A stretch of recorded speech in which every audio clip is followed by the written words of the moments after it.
Hey folks, welcome to lesson 2 of our major scale pathways series. In the first lesson we worked down the nut with our root note on the 6th string. Now we're going to move to some different positions. So our next root note that we're going to find is on the 4th string, 5th fret. That's also a G note.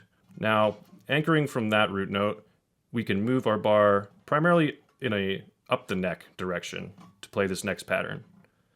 Let's just use our thumb pick on our right hands. 1, 2, 3, go.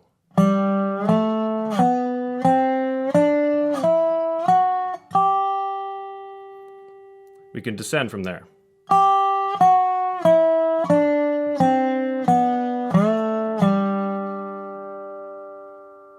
Very cool. So there's another pocket right there.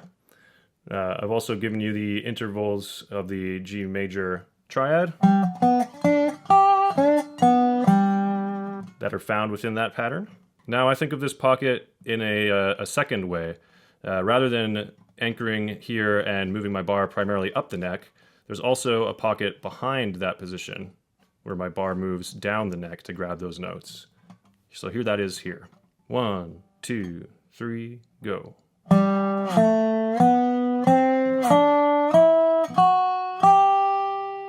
Back down.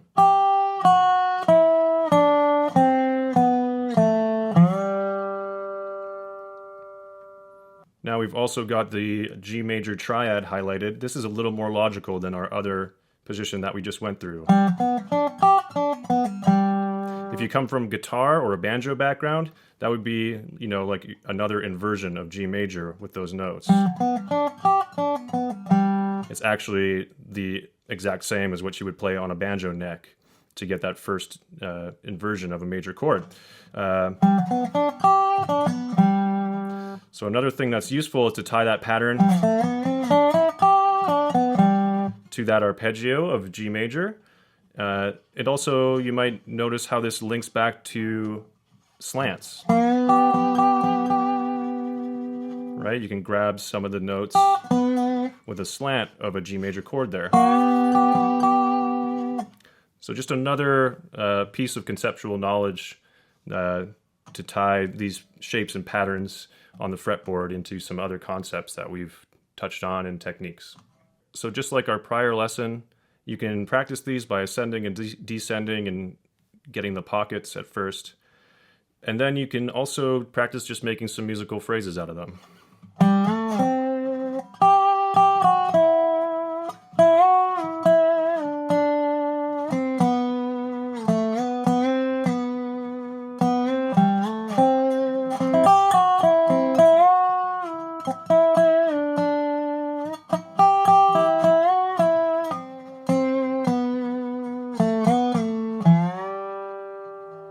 Okay, because those are closed shapes as well, we're not using any open strings, that is a movable shape. So if you want to use this same pathway to play any major scale, you just find a root note on that 4th string.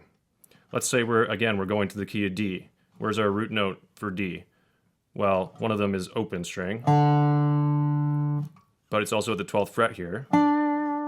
So our patterns we just learned equally apply to that area.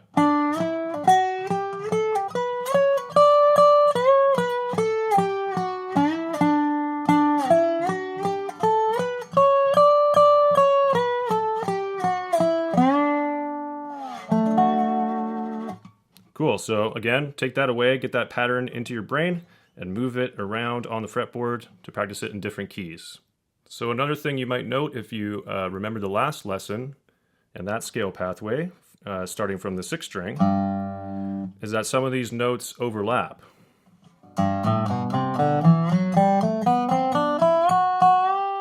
Right, we resolved way up there on the 5th string. We've done that with these scale pathways as well.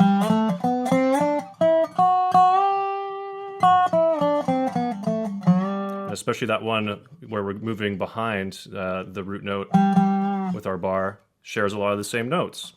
So check this out. We can start combining all these shapes.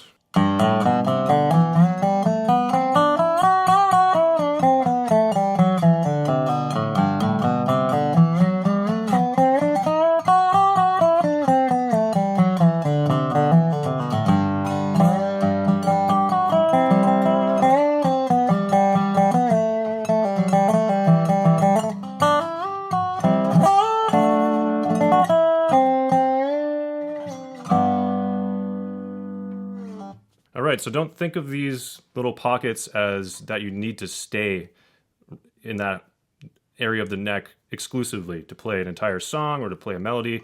It's just giving you the options and helping you visualize based on these root notes where some of these pockets are. And over time, you'll start to more naturally combine and be able to move around the neck that way.